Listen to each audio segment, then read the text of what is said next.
Genesis 44, a silver cup in a sack. Now Joseph gave these instructions to the steward of his house. Fill the men's sacks with as much food as they can carry, and put each man's silver in the mouth of his sack. Then put my cup, the silver one, in the mouth of the youngest one's sack, along with the silver for his grain. And he did as Joseph said. As morning dawned, the men were sent on their way with their donkeys. They had not gone far from the city when Joseph said to his steward, "Go after those men at once, and when you catch up with them, say to them, Why have you repaid good with evil? Isn't this the cup from and also uses for divination? This is a wicked thing you have done." When he caught up with them, he repeated these words to them. But they said to him, "Why does my lord say such things? Far be it from your servants to do anything like that. We even brought back to you from the land of Canaan the silver we found inside the mouths of our sacks. So why would we steal silver or gold from your master's house? If any of your servants is found to have it, he will die, and the rest of us, my lord's slaves."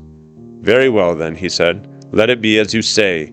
Whoever is found to have it will become my slave. The rest of you will be free from blame." Each of them quickly lowered his sack to the ground and opened it. Then the steward proceeded to search, beginning with the oldest and ending with the youngest, and the cup was found in Benjamin's sack. At this they tore their clothes. Then they all loaded their donkeys and returned to the city.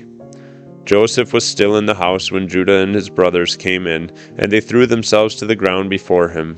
Joseph said to them, "What is this you have done? Do you know that a man like me can find things out by divination?" "What can we say to my lord?" Judah replied. "What can we say? How can we prove our innocence? God has uncovered your servant's guilt. We are now my lord's slaves, we ourselves, and the one who was found to have the cup." But Joseph said, "Far be it from me to do such a thing. Only the man who is found to have the cup will become my slave.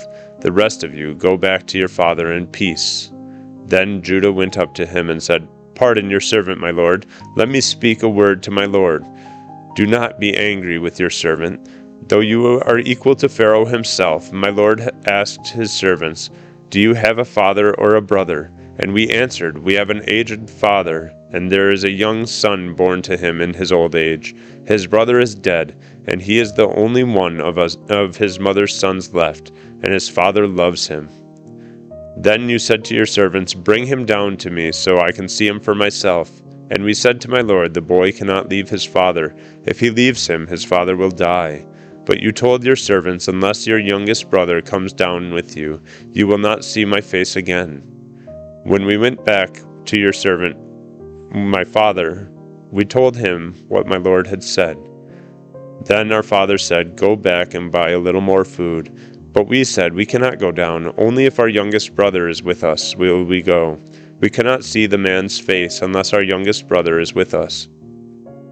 Your servant my father said to us, 'You know that my wife bore me 2 sons. One of them went away from me, and I said, He has surely been torn to pieces, and I have not seen him since.